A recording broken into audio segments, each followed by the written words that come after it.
So I will introduce Chris to present the section, and then we'll find a way to engage people who are seated in the audience to be able to look at insecurity in the Southeast. Chris?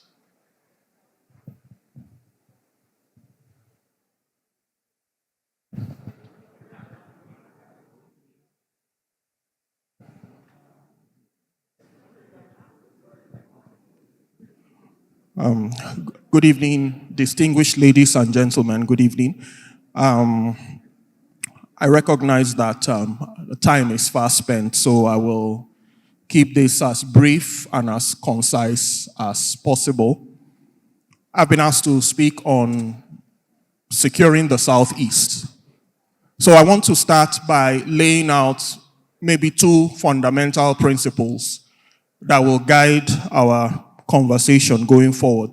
The first is that the key determinant of security, there are two key determinants of security in any space. The first is geography, and the second is demography.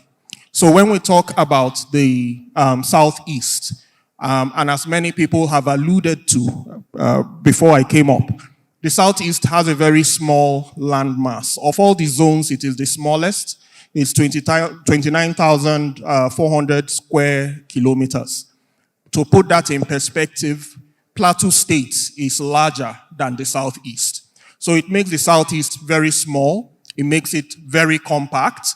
If you take the major urban hubs of the Southeast, Awka, Onitsha, Aba, Enugu, Owerri, and the like, all of them are roughly within half an hour to an hour and a half, averagely, under ideal travel conditions.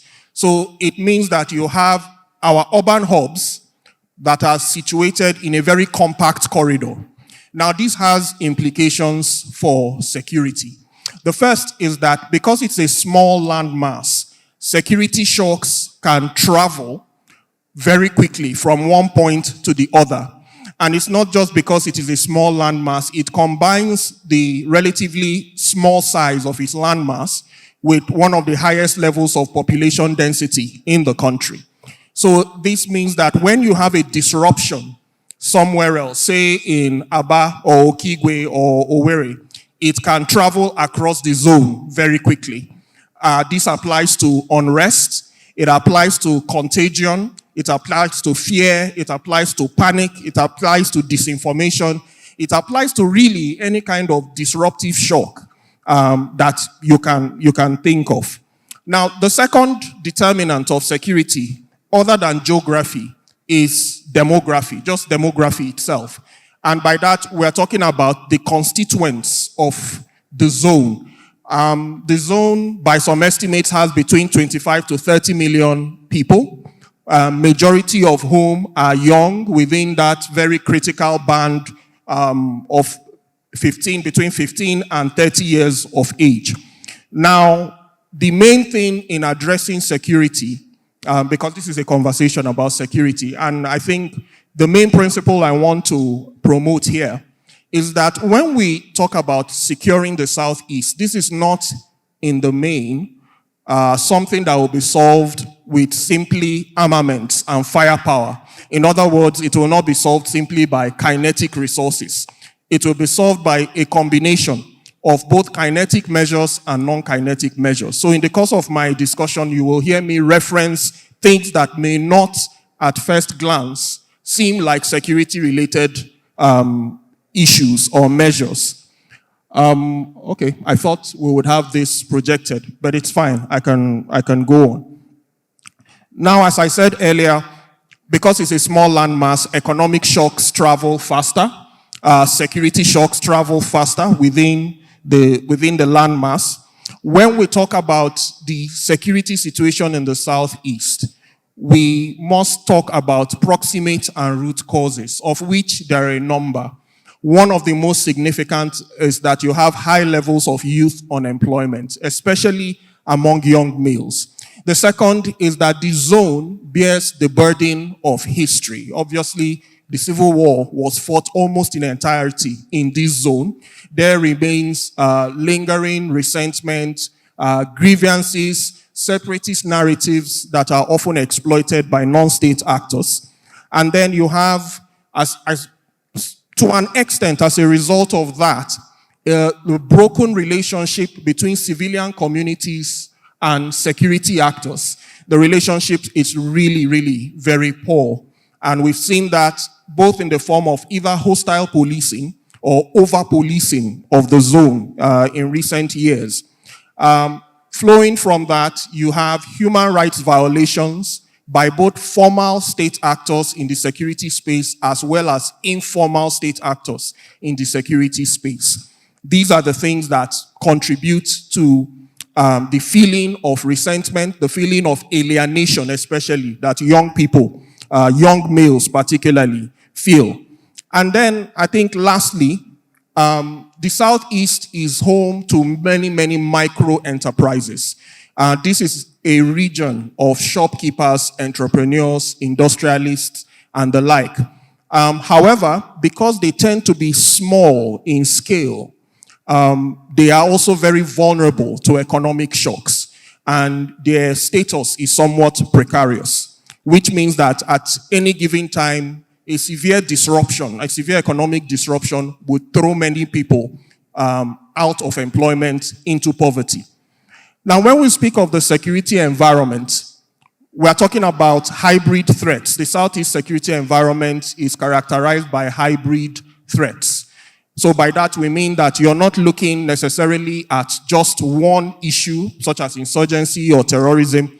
You're rather looking at a combination of things. You have communal warfare, you have organized crime, you have armed robbery, you have kidnapping, you have cultism or gangsterism, to be more precise, and then you have an insurgency. And in many instances, these typologies of violence tend to overlap in ways that are quite complex and too complex for me to get into at this point. But it is enough for us to recognize that our security environment within this region is characterized by overlapping hybrid threats. And in terms of the economic impact of insecurity, I think the one that would stand out to almost everyone would be the impact of the sit-at-home curfews that have been in place for some years now. By some estimates, that curfew has cost the region, as at 2023, it had cost the region 3.8 trillion naira. We expect that it is more now. The curfew has resulted in reduced productivity. It has seriously impacted investor confidence. It has led to disinvestment. We have issues of capital flight as well, and then the adverse fiscal impact in terms of internally generated revenue for the states. Now, when we attempt to conceptualize a security strategy for the Southeast, which is to say we're trying to answer the question of how to secure the Southeast, I think this requires us to really work with 3 or 4 principles. The first is that any such approach has to be context specific. It has to be place sensitive. That is to say, any strategy we devise must take into cognizance the unique geographical, sociological, political, and environmental realities of the Southeast. The second is that it must integrate measures across security, governance, and economic development. Because this is the issue. If you have a large young population, and we do, and that young population does not see legitimate pathways for self-actualization, we are going to keep dealing with crime and conflict. So economic development is actually a key pillar of our security strategy. How do we provide the tools with which young people can actualize themselves, fulfill their goals, fulfill their potential within this region? And lastly, any strategy must be respectful of human rights. And we have to recognize that a very significant strand of the insecurity and the rise of anti-state sentiment in this region has to do with a long history of human rights violations by both formal and informal security actors. Now, in terms of strategic pillars for such a policy, there are 4 that we would have under consideration. The first is protection and policing. And when we talk about protection and policing, it's important for us to recognize that at this point in our history, policing is no longer solely a federal responsibility. This is a responsibility now that is increasingly being devolved to states. So states within the Southeast have a huge say increasingly in how their environments will be policed. The second is economic stabilization and youth employment. This speaks for itself, and I think many of the speakers before me have spoken along this vein. The third is institutional reforms, particularly in the administration of criminal justice and the establishment of mediation platforms within the region. And fourthly, coordination between both regional and state actors, as well as regional and federal actors. Securing the Southeast and securing any region, really, is an intergovernmental undertaking. It requires all tiers of government to collaborate. And because of the compact nature of the Southeast, it is also really not possible to have sustainable security structures without interstate collaboration. The region is simply too small to be policed on a piecemeal basis. So we need a collective approach to security management within the region. Now, in terms of protection and policing, there are 4 key areas that we should prioritize. The first is our urban hubs. So when we look at the Southeast, you have very significant urban hubs. The Southeast is among the most urbanized region in Nigeria. So you have Aba, you have Nnewi, you have Onitsha, for example, and we just take those 3 as an example.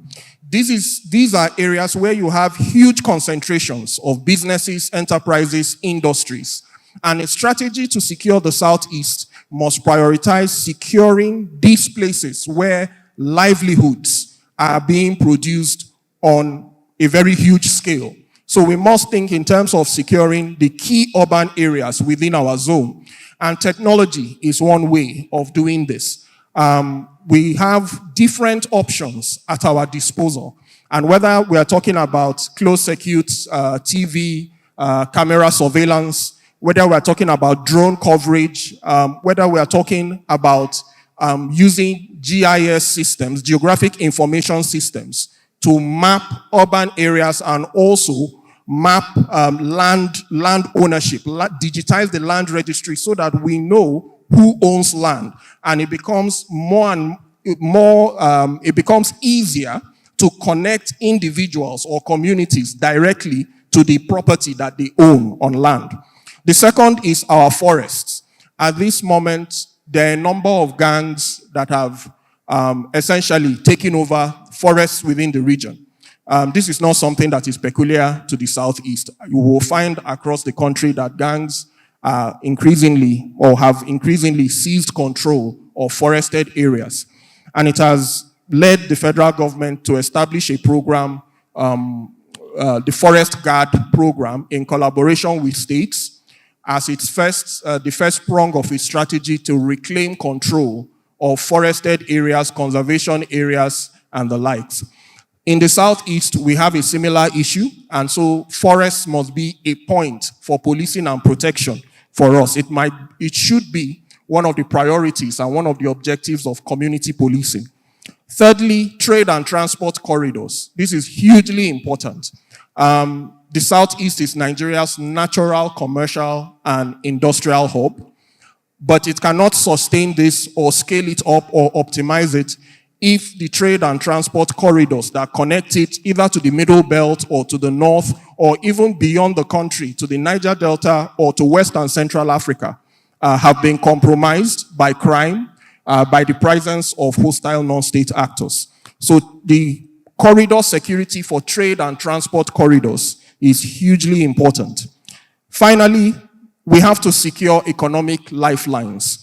And one of the very practical things we must consider is that as we grapple with the impact of sit-at-home orders, the impact of these curfews on businesses, we must see that there is a necessary struggle, a battle to define that day, to protect that day, and indeed to protect market days. And this will not just require low visibility security patrols to guarantee safety of people that decide to open their businesses on those days. It will also require, in some instances, certain incentives, fiscal incentives if necessary. But it's important for us to see that what is going on here in the shape of these curfews is a struggle for the heart and soul of the commerce in the region.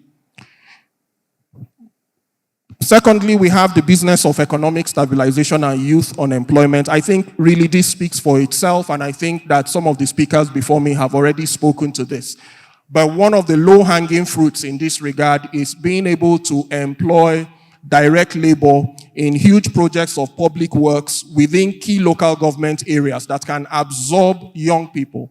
And the objective really is to be able to divert young males away from a life of crime, away from gangsterism, into more productive pursuits. So whether we are talking about direct labor, huge public works programs, vocational and technical education, scaling up the apprenticeship program for which the Southeast is famous but needs scaling up. All of these are means and measures by which we can empower young males and ensure that they are not sucked into the vortex of crime. Thirdly, we must look at institutional reforms in the area of criminal justice and mediation, among other peace-building mechanisms. Two priorities within this sector are of huge importance. So Nigeria runs a multi-tier criminal justice system. Armed robbery, for example, is fundamentally a state crime. And one of the keys to securing the Southeast is being able to build the capacity of state governments to effectively prosecute these crimes through their own prosecution, departments of public prosecution, rather than waiting for the government to undertake prosecution of these crimes that are well within state jurisdiction. The second is to recognize that the criminal justice system over the years has been the exclusive domain of the federal government, but in more recent years, we've seen devolution. So right now, prisons, penal facilities are now within state jurisdiction. So we find that increasingly at the subnational level, the locus of control in terms of determining how speedily crime can be punished and how speedily criminals can be put away is within state control. This is a trend that the Southeast Development Commission can definitely encourage within the zone. Secondly, mediation. A lot of the disputes within the Southeast are land disputes. And this goes back to the earlier point that has been made about how small the landmass of the Southeast is. And in addition to that, the fact that the Southeast is the worst impacted in this country by gully erosion. This has implications for land ownership. It has implications in terms of displacement of persons, people, and the destruction of livelihoods, of course. Farming is lost. Food security is impacted. But what we will find is that a significant strand of the tapestry of violence within the zone has to do with land conflict, violent contestations over land as a result of land hunger. And so one of the things we have to do when we think about communal warfare along these lines is to build our capacity to preemptively mediate in these situations. That is, to mediate in these situations before they escalate into violent conflict. Secondly, you have state boundary committees and local boundary committees that are meant to be empaneled by state governments. And the work of these committees is to address the issue of contentious boundaries. So a lot of the intercommunal conflicts we have stem from disputes over land, but very specifically, there are disputes over the proper delineation of the boundaries between communities. So this is an area, once again, where capacity, institutional capacity for the state governments needs to be built and needs to be developed. Lastly, we have the necessity of cross-boundary cooperation with neighboring states. And as I've said before, and it bears emphasis, because of the size of the Southeast, you need all the states to collaborate to create a collective security architecture. That is the only sustainable way of securing the region, just because of its size. We have earlier on pointed out the disadvantages or the threats or risks that are inherent in the small size of the Southeast. But on the flip side, there is a positive. Because the region is also small, it means that in terms of security and policing, it represents a far simpler challenge than, say, trying to secure the Northeast or the Northwest. So we mustn't dwell too much on the threats. We should understand them, but not be discouraged by them. We should recognize that the compact size of the Southeast gives us a prefabricated advantage in terms of securing the region. So when we talk about cross-boundary cooperation, we are not just talking about cooperation between the 5 states of the Southeast. We also need to recognize that the trade and travel corridors originating from the Southeast have created linkages outside of the zone. So for example, you cannot really talk about Aba without talking about Port Harcourt. You can't really talk about Enugu. In fact, historically, Port Harcourt was built to facilitate the evacuation of coal from Enugu. So we have to think in terms of not just cross-boundary cooperation within the 5 states of the Southeast. We also have to think about how trade and travel have also created natural economic linkages with other zones. So obviously, one of them is the road, the transport corridor and the trade corridor that connects this place to Makurdi and the rest of the Middle Belt, and then the trade corridors that also connect us to the South-South. So this will also require inter-regional collaboration. So I think in sum, what I have tried to say in the last few minutes is to show that it is entirely possible to develop a strategy to secure the Southeast. But it cannot be done by any one state on its own, however well-resourced that state might be. It needs a collective regional approach, and it is one that must recognize the interconnectivity of security, governance, and economic development in getting the people of the region to be able to actualize their potential. So on that note, I would like to thank you for listening. Thank you.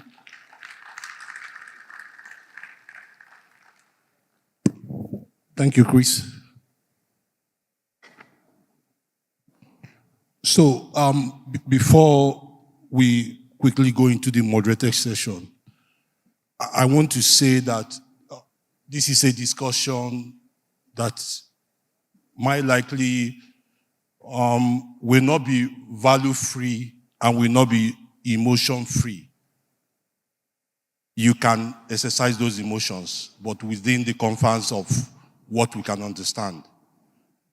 In this moderation, I will give only 2 minutes because I want to get as much people as possible. After 2 minutes, I will speak over you. Nobody will dominate it because we want more people to be able to express themselves. We are taking records to be able to find an approach to what we are here. Secondly, is to say that before 2000, statistically, Southeast was the most secure region in Nigeria. Go check it out. The hurricane started after 2021. And let me shock you. From January 2024 to January 2025, we had a spike of 20%. From January 2025 to January 2026, we had a reduction of 41%. So it shows that there's something that is happening in the Southeast. Insecurity is reducing. But our psychology is not telling us the truth. I am quoting from next year Nigerian violent data, so I know what I'm saying. I might want to read the statistics, but because we don't have time, I will leave it at that. But if you doubt me, send me an email and I will give you everything that you need to know. That the incidence of violence in the Southeast has reduced by about 40% in the last 1 year. I don't know how many of you who were there during the Christmas. If you didn't come, I came.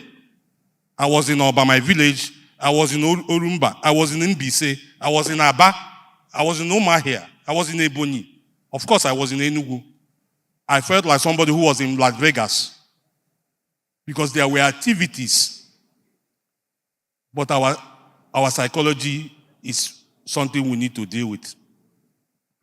Now, if you look at the presentation by Chris, he has been able to tailor it towards what all of us want to know, which is that for us to achieve that secure region that we're looking at, it cannot be done by Governor Mba alone. He needs the collaboration from Governor Oti. Governor Oti cannot secure Abia if Governor Hope Uzodinma is struggling. Of course, Ebonyi State can't do it. If there's a problem with Enugu, Anambra cannot do it. Incidentally, if you look at the statistics we have, my state, Anambra, has the highest number of incidents, followed by Imo, then Enugu State, Ebonyi. Incidentally, Abia is the most secure state in the southeast. The stat is here. If you doubt it, I will send it to you. However, if you look at the region as a whole, you will find out that they've created what we call in next year belt of violence. We started from Obaru up to the end of Abia State. Now you might be asking yourself, what is this belt of violence? This belt of violence are places where you have boundaries between two states. So if you come out of Obaru, Ihala and Olo, Nnewi South Local Government, stretch to R&D Zog, up to the boundary between Ebonyi, down to Abia State. These are the places where you have boundaries between the states. They are the ungoverned spaces you have in the southeast. And nobody is looking at those places. So if you look at what he presented, he has been able to state that states need to start working together. Because if you leave those places ungoverned, of course, someone will govern it. So I wouldn't want to go to recall everything that he has presented because I want us to leave here within the next 30 minutes.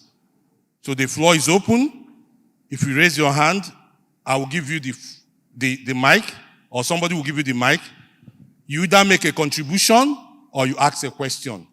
Or you do the two, but within 2 minutes. Because we have a lot of people here. This is an emotional exercise. People want to talk. We don't want one person to dominate it. Thank you.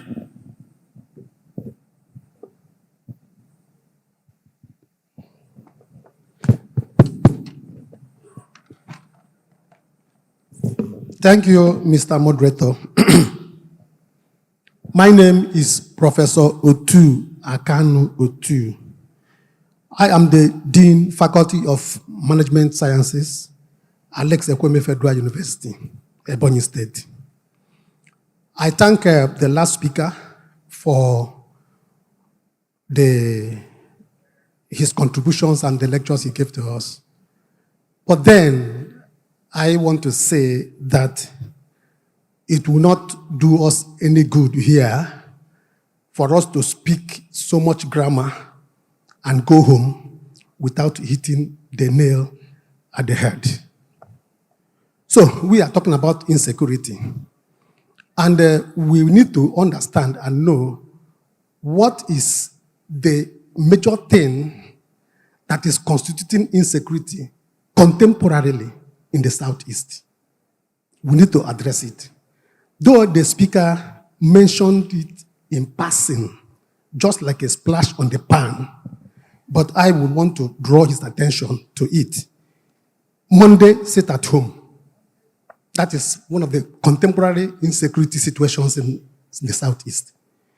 He said that according to him, one of the remedy for this Monday sit at home is physical incentive. Though I don't understand what he means by physical incentive. But I want to draw his attention to what recently happened in Anambra State, majorly at the Onisha main market. Recall that when Soludo came to the main market, the protesters even forgot about what they were talking about and started chanting a music. That music they were chanting, that slogan they were chanting, nobody has talked about it. It means that is where people are driving attention at. Government has not addressed it. At any slight chance given to protesters, you will see that they will begin to chant a song. What is that song? What is the meaning? If you give protesters chance in Abakaliki, they will still chant that song. In Imo State, in Abia State, even in Enugu here, they will still chant that song. And people are not giving ears to that. Prof, I'll have to stop you now, please. Thank you.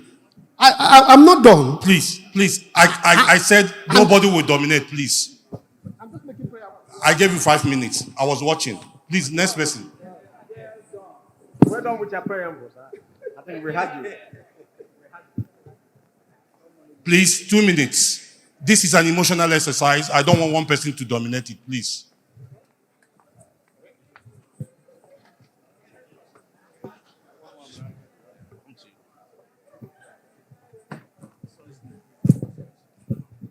Thank you very much. My name is Samhat. I came from Abuja and I've been sitting here all day listening to everything going on.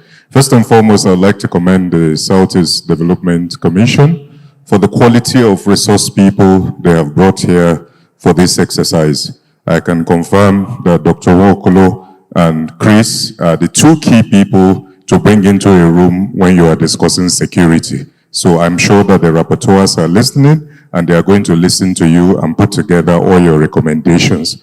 To my question, Dr. Wokolo, I agree with you that the Southeast region was relatively calmer and more secure over the Yuletide. I agree with your percentage. I read your reports and I know that they are factual and data-based.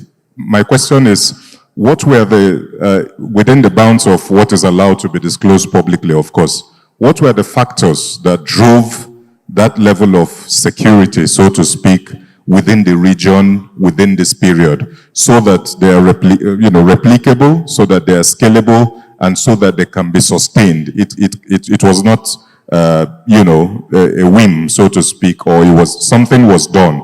Like I said, if it is okay to discuss it publicly, I would like to know what were those factors that led to that reduction in the insecurity in the region over the Yuletide. Good job, guys. Thank you very much. Thank you.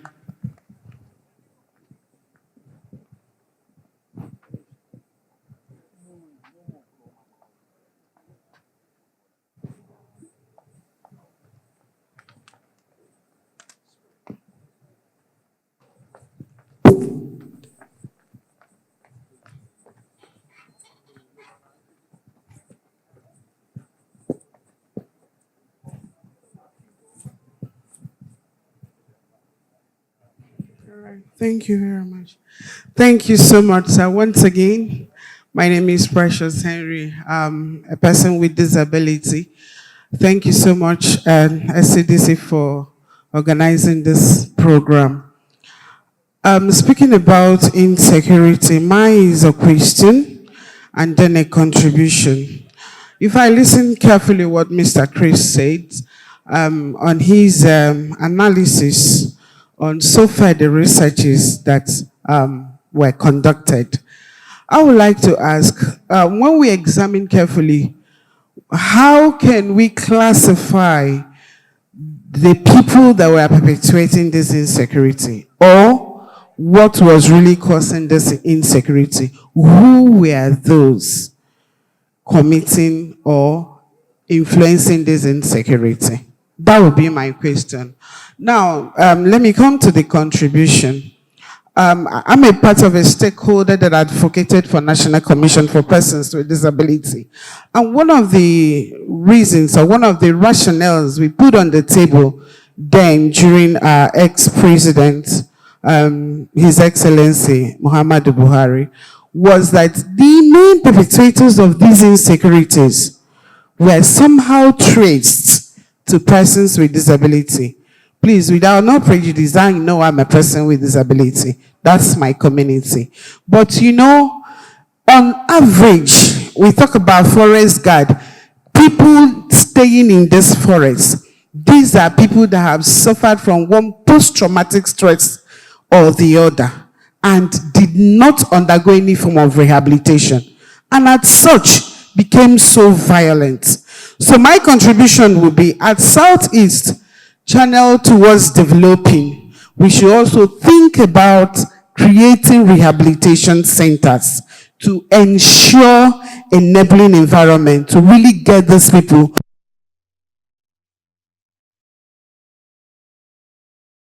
Ogotuku Soludo. So the area from the morning till now, I have gathered that there is only one solution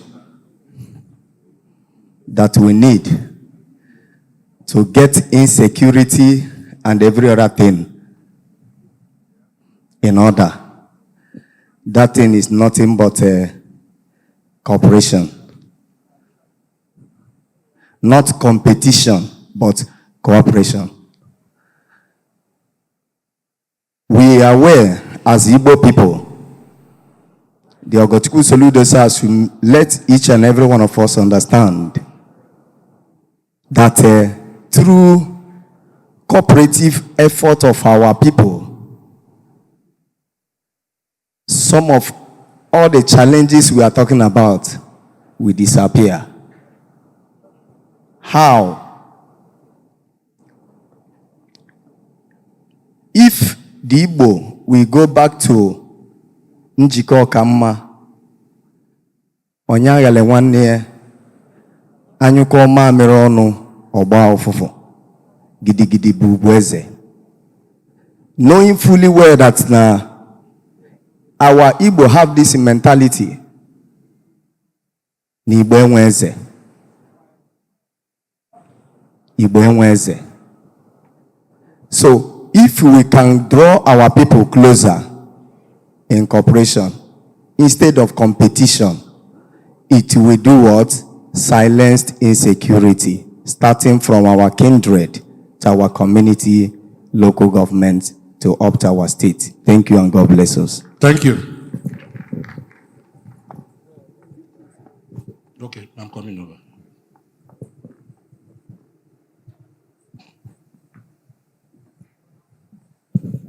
Yeah, good evening once again, ladies and gentlemen.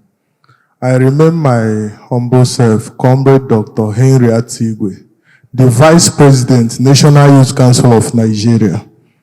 Well, let me say that this program comes at a time that the Southeast need it most. Why do I say so? If you come to Southeast now, we are having a whole lot of issues bordering on insecurity and the rest of them. Let me not bother you with other ones. Let me be particular about the insecurity we are talking about. As the leader of the youths in Southeast, I noticed that the major cause of insecurity in our zone is wrong profiling of our youths. Why do I say so? There is an adage in Igbo land that says, and that is what is happening to our people. The eyes that people used to see us, especially the youths, are not exactly what we are. And that has caused a whole lot of issues for us. And that is why I said that I must be at this program to tell the Southeast Development Commission that they have a whole lot of job to do. Just like what our sister was saying in the other class, Stephanie, about rebranding. You guys should put rebranding of our youths into a serious cognizance as far as Southeast Development Commission is concerned. With that, this insecurity will be quelled. With that, people will know and reorientated that, yes, actually, that they said Okeke is a thief doesn't mean that all the families of Okeke are thieves. If you come to Southeast now, they tag us all forms of names. And that is why our people are not forthcoming. Who knows that we have the likes of Mark Okoye, if not that President Tinubu identified him. And look at what we are facing today. All of us are happy. Since morning, nobody is ready to go. Up to this moment, we are all here discussing progress because we are seeing genuinity in him.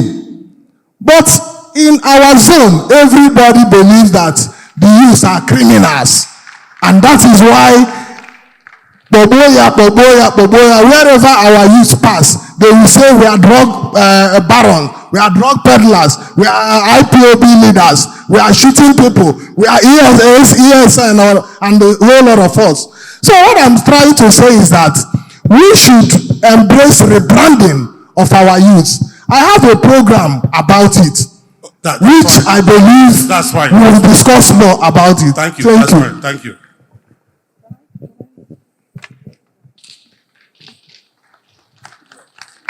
Okay, he'll come to you. My name is Kelechimo and I represent my organization TrashZen. Mine is just a word of commendation. I want to appreciate the organizers of this event, that this is one of the best I've seen the Southeast have been able to put together. Whatever success that we've recorded in security, I think that it should be a template we should use to improve. That's all I can say. Thank you very much.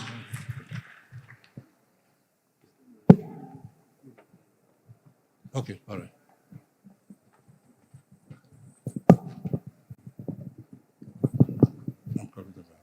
Yeah, I've made some notes, and let me first commend the two speakers. The presentation was quite productive and nice. I love them.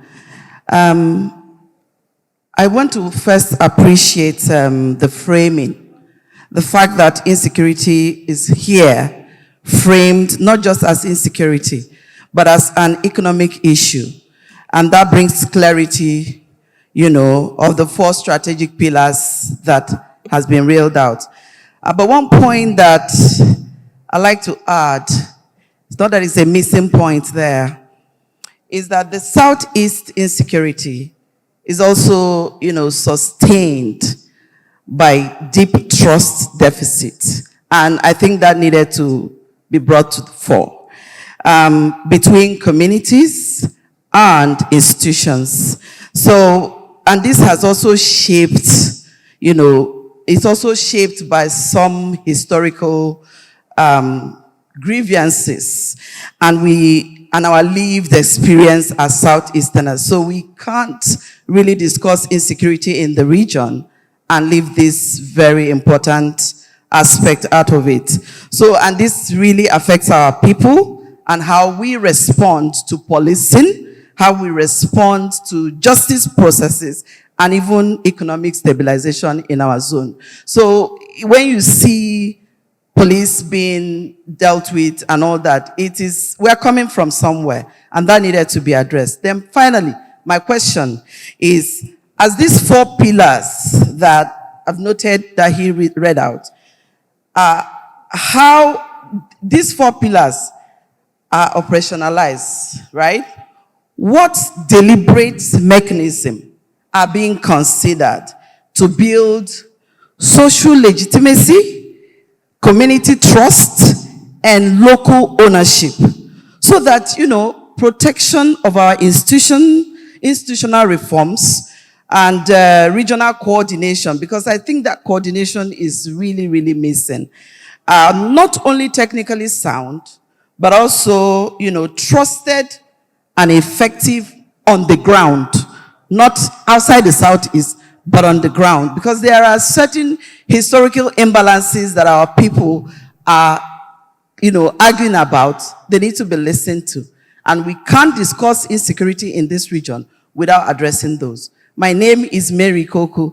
I work for the Access Media Limited, but I'm also the chair of Media and Communication for the Peace in Southeast project. My work in Peace in Southeast has also opened my eyes to some of the issues we deal with when it comes to insecurity. Thank you very much. Thank you, Mary.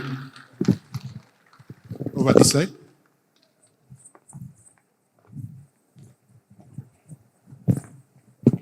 No, this way. Good evening. Good evening, everyone. First of all, I'll commend SCDC for this event. And then the speakers, you guys have done very well. Dr. Nwokolo, Chris, excellent dissection. My name is Uzo. I run Anadata. We are a spatial technology company. So this has some intersections in what we do. I have two questions. The first is on what you said, which is that our mindsets have to be changed. I would like to know if you have any ideas around that. So do we need maybe a regional version of the NOA, or do we need to tap into Nollywood, I don't know, pastors, whatever we have? Then the second is around startups. On the national scene, we've seen what happened with like Terra Industries, where they were able to raise about $11 million for some kinetic support. Now, but those will not happen without government contracts, and we do know how military and security type contracting can be, where it's very, very exclusive. So is there a way where we could also keep the gains from these transactions within the region somehow, whether it's on the kinetic side, the hardware, or maybe on the other side? Thank you. Thank you. Okay, all right. All right. My name is Emmanuel. I'm a medical doctor. I want to commend the program also, and I want to also look at what we've been saying here since morning. I want us to look at the powers that lies within the SEDC and that of the state governments, so that it will help us know what the SEDC can do and what the state governments ought to be doing. And also within the powers of the SEDC, I think they are going to be able to have powers to give our boys grants and also help our boys with creativity, so that if you go, where I served in the West, the houses that are built there are built by Togolese, the Benin Republic guys. Those guys are very skillful. And so if you look around East, look around Enugu State, for example, if you look at the 3-story buildings, you will barely not see a pillar that is straight. Why? Because our artisans are not into getting things right. So I would like the SCDC to focus in this vision, get our artisans very skillful, so that they are going to trainings. Get some of also our students, let it be inculcated within also the university students. If you want to be an artisan, you are taught about it. If you want to learn about wiring, you can. The SCDC has a platform where you can go learn about wiring. The SCDC has a platform you can go learn about plumbing. The SCDC has a platform that within those years, if it spans those years, we're going to have a good number of persons that can decide, I don't need to go into crime again. Let me just go to SCDC and learn this stuff for free and then go. Thank you. And I'm taking 2 more, and that will be it.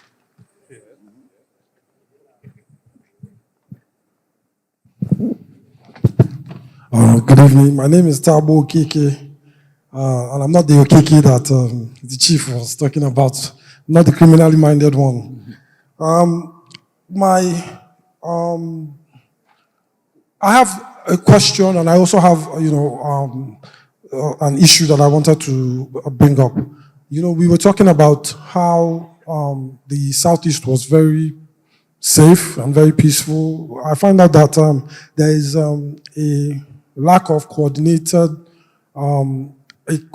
approach when it comes to security, especially as it concerns the various states. For instance, if there is a little bit of activity, hoodlums operating in one part of probably Anambra State, for instance, and the government is able to push them back, usually they would leave there, maybe fall into Imo State, or Enugu State.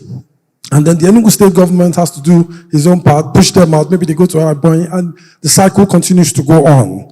Now, my question is, what institutional framework can the Southeast Development Commission be able to come up with that would be able to improve interstate security and be also able to bring out a balancing whereby human rights are also upheld? Because just like one speaker said here, there is already trust as far as it concerns the Southeast Development Commission. The Southeast Development Commission so far has been able to do so well in reaching out to the communities in the Southeast, all the states go around, and that has built a level of trust. Can the Southeast Development Commission leverage on that trust and be able to create this institutional framework for all the 5 Southeast states? Thank you. Thank you. And that will be the last? Oh, okay. All right.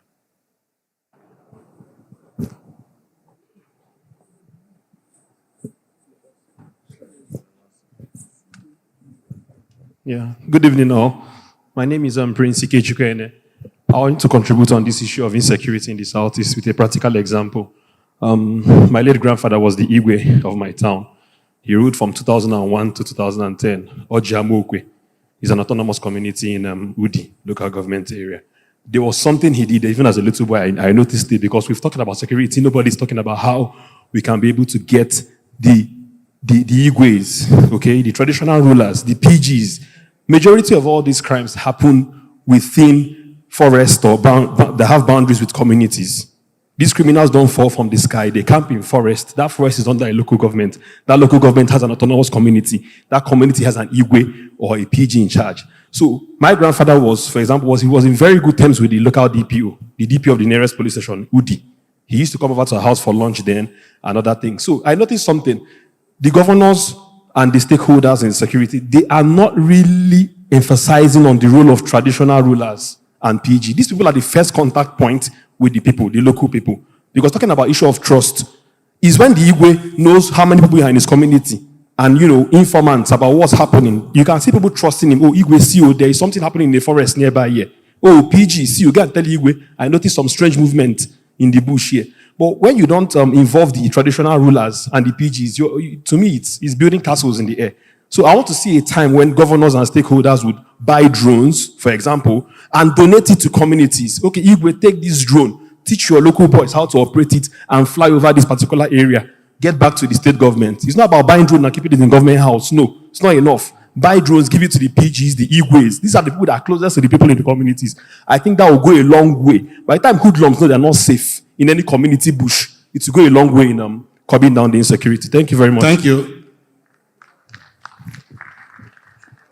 This is the last? Sorry. It's already to 7. We really have to go. Thank you very much, my brother. Very brilliant paper by Chris. He defined the crime characteristics of the region that we are discussing: geography, demography, and some historic experience, engagement with from this region with the Nigeria, and co. There is something that I think is missing. Technology has far gone beyond crime. If anybody tells you that crime cannot be contained either at the regional level, at the national level, or state level, it is a blatant lie. I was in Kiruna, northern part of Sweden, where I saw live satellite imageries that orbit the Earth every 10 hours, transmitting images down to the 8 stations that are interpreted. At that time, it was about 10-meter resolution. I was talking with one guy here who said that today it's about 3-point-something meters. That means if you are in the taxi out there, as we step out, you are being seen for who you are in the taxi.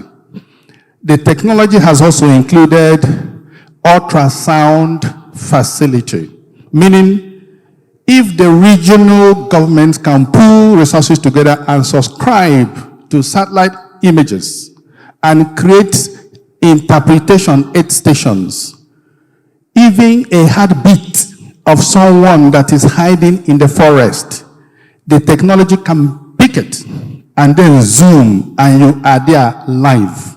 So what I am saying to Mark and his men, in drawing the roadmap for crime, let technology be a very emphatic paragraph where the region can pool resources and subscribe to every minute image that is downloaded from satellite. One treasury may not be able to do it, but a collection of treasury can do it. Crime thrives in anonymity. If you are known, you cannot commit crime.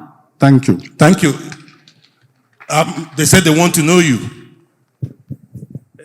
My name is William Wokoye. I was the principal secretary and I handled funding for security programs in Anambra State. Thank you, and that's the last. Chris, I move over to you. You want me to do first? All right. Okay. So, I mean, the first question I got was the one from my brother Sam Hart about why the Southeast was safe during the Christmas, right? Couple of things. One was, there's what we call conflict ripeness. That is that time in a conflict that you're tired. It's the same with insecurity. There's a time in insecurity you get tired. The psychology of residents of the Southeast was that they got tired with sitting at home. They got tired with the fear. They started coming out. That's one. Secondly was what our Igbo brothers from the diaspora did. I don't know how many of you that saw people came back. A lot of our brothers came back from all over the world. So it boosted the morale of those who were inside to come out. That was the second one. Third was, for most of these guys to come back, a lot of local communities started investing in CCTV technology. I'm from Oba in Anambra State. One of our association did about 52 CCTV cameras in Oba, of which I had it. Right? So that boosted it. And beyond that was the local security and vigilante groups that came up. The fifth one.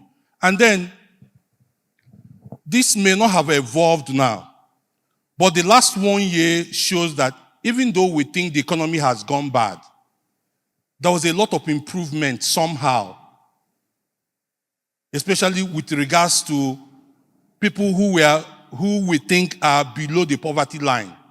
There was an improvement. What that did was that it reduced the agitation, right? So assuming that in your business you were making ₦1 and you started making ₦2, ₦3, ₦4, it started changing the mindset. Now I'm talking about places like Aba, where I was born, where my parents still live. The increment in what the governor was doing there gave the people a different mindset about if governance is working, so why not? Right? So with the pocket of what the people thought was good governance, which I think is good governance, road construction, so on, the mindset of an average person who ordinarily would have supported the other group started changing. We saw it in some states. So that was why this gamut of ideas was what led to what we are seeing. And it will continue in that way. Now, I am not saying that the agitation is not there. I am not saying that the grievance is not there. As someone who understands this whole thing, at times you feel it. I feel it. I'll give you one, and I'm challenging Mark and his group to look at this. 2 days ago, I saw a post on social media, Facebook, where somebody brought out one book, History of something Nigeria. He started reading it out and said there was no Igbo history. Even with my education, I was raging. I was angry. I was so angry. I started writing that once I get to Abuja, I will go and find out who approved that. These are the places we want our political leaders to do something. Right? I will tell you a second one. When our members of House of Assembly stood up to say, name Humphrey Nwosu after INEC, I felt that was the greatest own goal our political leaders in this country scored against this country. All they needed to do was to do that. Our brothers from the National Assembly will take that back and come back to say, we are telling you that these people are listening to us. Imagine they've named one Humphrey Nwosu after this. What do you have to, what will it cost you to hold on to something that you cannot eat? I asked a senator who opposed that. I went to his office. I said, you were opposing this. What did it come up to you? You were asking these people not to agitate. And the people they will blame are the people saying, just do this thing for us. You refused. Right? So, one thing I want to say is that when it comes to issues like this, it's not only a Southeast thing. The other parties need to understand that for you to be able to solve the situation, there are things you give, especially where it has to do with emotion. That would have been one thing that our members of the National Assembly would have used to make a lot of noise in the Southeast, but they missed it. Right? So I just needed to show that we understand your emotion, but your emotion cannot in any way make us to do those things that are wrong. We will continue to forge. The most important thing, among some of the things Chris listed here, issues of good governance, justice, access to justice, and so on. If we continue to build in that direction, we will continue to turn the mind of those people with those ideas to know that, no, that's not the right way to go. Because some of them do not actually understand it. Because they act on those emotions. And those emotions are from most of misinformation, disinformation. Right? So as we continue to build, you will see them continue to turn around and to start supporting what we are thinking. And then second, it's equally important to understand that some of them did not understand the difference between criminality and agitation, secession agitation. You have right to agitate. But once it goes over to those violent conflict and insecurity, then you're pushing it to the other side. So that was the main issue. For an instance, the group that we normally were terming unknown gunmen finally have changed their name to Umuchukwu, right? And they operate from Ihala up to some part of Mbiri, Imo State. And I know in next year we've asked government to label them a terrorist group. Because the idea is that it will push the conversation to say this group is not agitating. This group is not saying this is where we're going. This group is a pure criminal group. So, and that's where we think that most times information will help us to start changing those narratives. To say, for the fact that I said, you are marginalizing me politically and economically, does not mean that I am saying that the Nigerian state must burn down. Right? So, but if you see somebody who is saying, my people cannot come out, he cannot kill me and still tell me you're fighting for me. So by the time they designate this pocket of group as terrorist group, it will help us. I mean, we can have this conversation, but I don't want to dominate it. I'll move over to Chris. Chris. I can sit, right? Okay, thank you very much for all the comments. So I think I need, the disclaimer I need to start with is that I had 15 minutes, you know, and the reason we are still here now is, I suppose, had some other people been a bit more fastidious about their 15 minutes, we wouldn't still be here by now. So I had to rush through my own comments.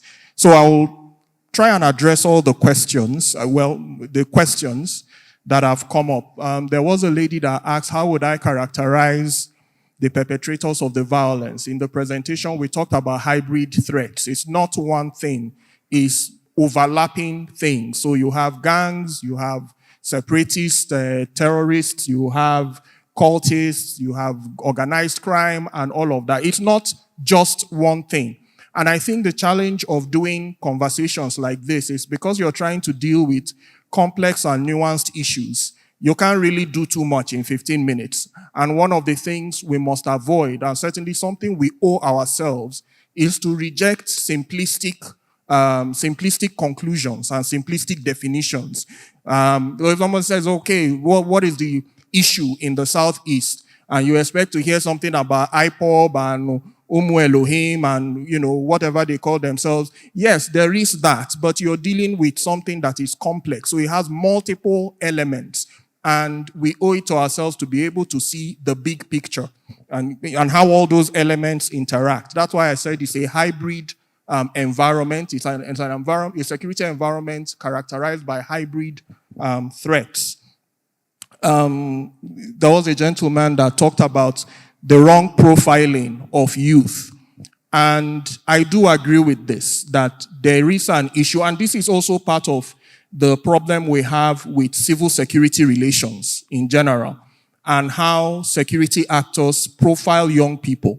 And those are some of the things that have led to the alienation of young people within the zone. So I do agree with that.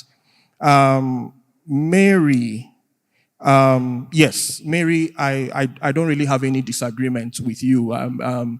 And I mentioned this. Again, I had 15 minutes, right? So yes, there is history. There is the legacy of the Civil War. There are historical grievances. There are social grievances. There are things that have been left over, right? And I did mention all of that. So again, I agree with you. In terms of building social legitimacy, which is what you asked, and local ownership, I would say that first, the creation of the Southeast Development Commission is one very tangible institutional step towards that. And now the work of the Southeast Development Commission would be to localize further those efforts. So somebody talked about the PGs of town unions, the traditional rulers, the Igwes. Absolutely, they are integral to any kind of collaborative effort that we want to have in this region. The Southeast has a tradition of being self-governing, and this is important. In the early 20th century, the Southeast was able to cover the developmental gap between itself and other regions through self-investment. You had communities that would put their resources together. This is before we started having more modern conceptions of civil society organizations or whatever. You had villages, communities that would pool resources together and send their most promising young people abroad to school. They pooled resources together and built schools. So when we talk about creating a collaborative architecture in the Southeast, we are not just talking of formal government institutions. We are talking about town unions. We are talking about all the platforms of self-government that have existed historically, including, of course, traditional structures, traditional rulers, and the like. So I agree completely with you, Mary. Someone asked the question of how do we change our values? How do we change our values? We don't need to create a regional NOA, but certainly one thing we can do, and state governments have a lot of leverage in this area, is to look at the curriculum of education in primary schools, for example. You can create a civics curriculum that is context-specific, that addresses areas of our history that we have been a bit reluctant or resistant about engaging with, right? So I think that, and quite frankly, in my view, if you leave orientation for when somebody is already formed as an adult, it's somewhat late in the day. The ages you must target when you're talking about molding the minds of people is when they're in their youth, when they're impressionable, when they are children. So primary school, right from kindergarten up. So thinking in terms of curriculums, what we can do, even if it's social studies, if it's health education, if it's civics, whatever it is we can do in that regard. Because when you're talking of orientation, what you're really talking about is civic development, civic consciousness. And then someone, okay, I think you also asked, how do you build an interstate regional security coordination group? I need to stress something at the risk of, dampening the enthusiasm a bit. The SEDC is not a regional government, okay? The SEDC is not a regional government. The SEDC is a federal agency with representation from the Southeast mandated to engage in development issues within the Southeast. However, it must engage with the state governments, right? The issue's primary jurisdiction is still with state government. So when you say, how do we create an interstate regional security, network or something? This is something that the SEDC will lead, facilitate is a better word, will facilitate. It will facilitate, it will support state governments to come together and create these bodies. Now, these bodies will have strategic levels, they will have tactical levels, they will have operational levels. But what ultimately the end state should be is that when you're in the Southeast, there is a strategic and operational consensus that governs how crime and security issues are dealt with across the 5 states. And I think, yes, lastly, somebody did talk about technology. What we can do with surveillance. And I agree completely. But I must stress again that sometimes when we talk about the role of technology in security or in any field of human endeavor, we talk about AI, we talk about surveillance and all of that. We're at risk of sometimes engaging in magical thinking. And what I mean by that is that technology in and of itself is the simplest part of the chain because you're talking essentially about procurement. If you get surveillance technologies, for example, there are questions that need to be asked about institutional jurisdiction. Who can actually wield those technologies? Do our laws allow the SEDC or any such entity to use such technologies?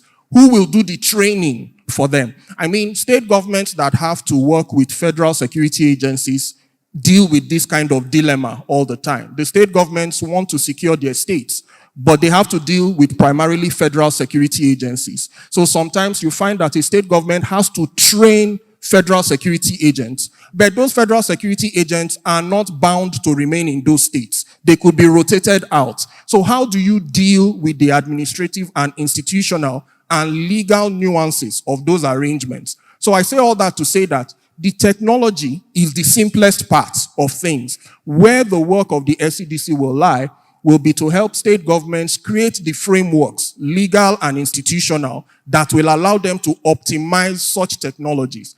And I'll give a quick example. In Plateau State, there's a security outfit called Operation Rainbow.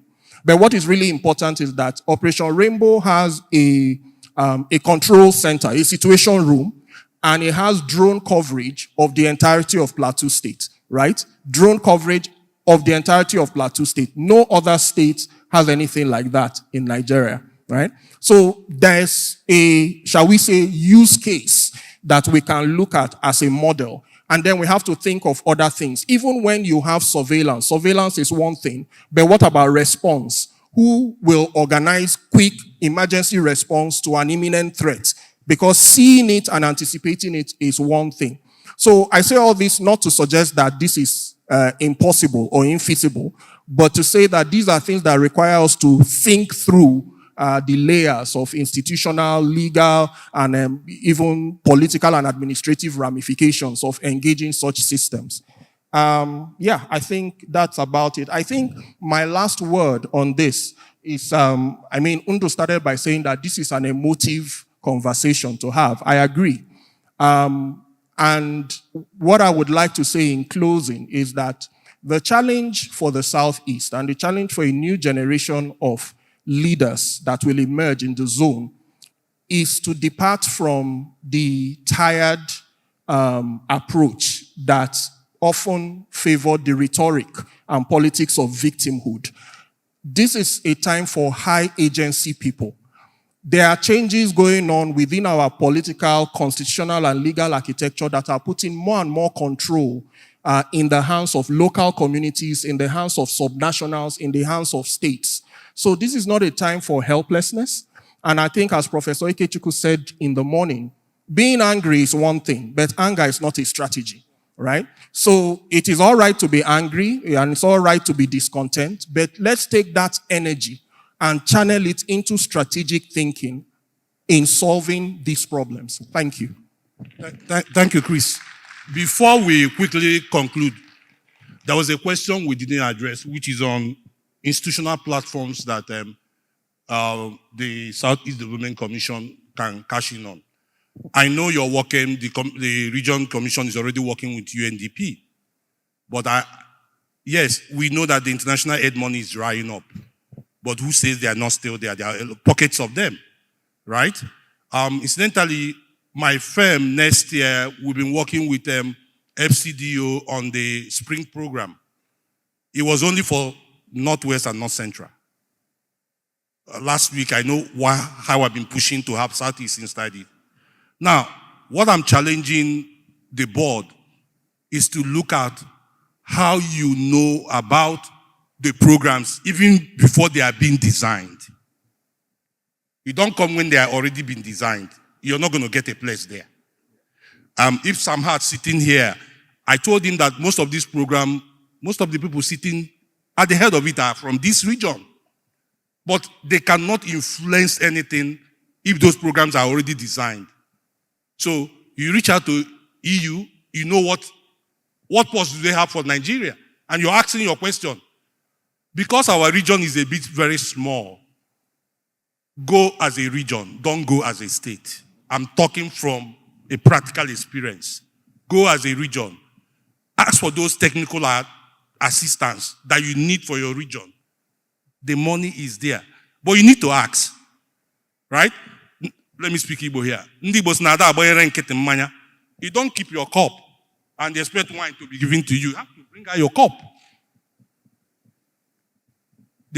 So you look at all of them. EU, FCDO, and all of them. The money is there. There are a lot of us that are ready to work with you. Talk to us, we'll work with you, we'll tell you where the money is. Thank you.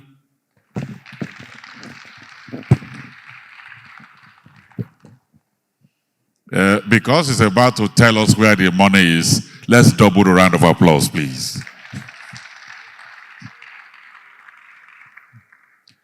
You know, when we came here in the morning, I looked into the room and I saw the number of people seated. I'm looking into the room again now, and something just tells me that the people left behind here are committed. You are the marathoners. You are ready to do it for the region and for generations yet unborn. Put your hands together for yourselves. Today has been wonderful. From framing the conversation from Professor Okeke-Chukwu, we broke into 6 breakout sessions. 3 over there, 3 here, covering virtually every area, from sports to agribusiness, from digital economy to industrialization, to tourism and hospitality, and now we are rounding up with security. It's been wonderful. I know some of you may be tired, your legs might be swollen. Don't worry, you are doing it for the region.